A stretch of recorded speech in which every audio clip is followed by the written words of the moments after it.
The 6 words that are basics of financial education, financial intelligence: income, expense, asset, liability. And the 2 other words are cash flow. So when you look at the average person, they have a job, money comes in here, they pay for their house, and the money goes to a bank through a mortgage. So it's not an asset because the cash is flowing out, so it's a liability.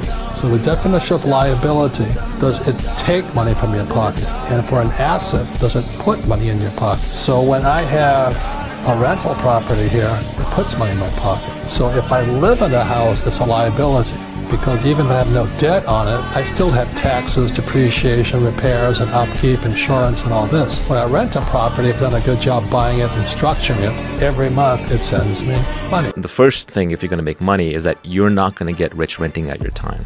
Even lawyers and doctors who are charging $300, $400, $500 an hour, they're not getting rich because their lifestyle is slowly ramping up along with their income, and they're not saving enough. They just don't have that ability to retire. So the first thing you have to do is you have to own a piece of a business. You need to have equity, either as an owner, an investor, shareholder, or a brand that you're building that accrues to you to gain your financial freedom. $2,000 is not zero. It's not zero. And getting from 0 to 1 is really, really, really hard. Once you get to $2,000, the next 2,000 is a lot easier. It's 100% right? Zero true. is rough, man. Zero is a black hole. It's not like any other number. It's a black hole. It's really hard to escape from it's zero. true. You multiply any number by 0. What do you get? 0. Right, exactly. Yeah. It's right. Zero devours everything. And getting out of zero is really, really difficult. But once you get out of zero, you can start moving forward exponentially. That's the Pareto distribution issue. Smart money concepts, the most well-kept trading secret on the planet. Let me explain how banks use smart money concepts to make billions. Sit tight because shit's about to get hectic. Start by identifying an uptrend. Every time it makes a higher high, mark this a bullish break of structure. And this can also be done in a bearish trend. You call this a bearish break of structure.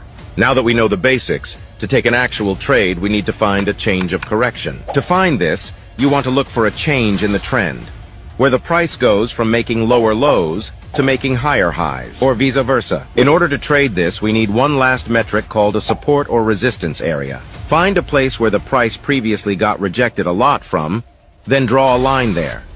This is now your support or resistance line and will be used as an important factor in your trade. Now, to find a trade setup, we want to look for a bullish or bearish break of structure, also known as an up or down trend. Once we found one of the two, we now need to wait till we find a change of correction. Once you spotted a change of correction, we now want to make sure this happens at either a support or resistance line. We will never take a trade if one of the conditions aren't met. Now, to place the actual trade, we need to place a stop loss, take profit, and entry price. Your entry price always needs to be just above or under the support or resistance line. Your stop loss needs to be above the last local high, and your take profit is when you spot the next change of correction.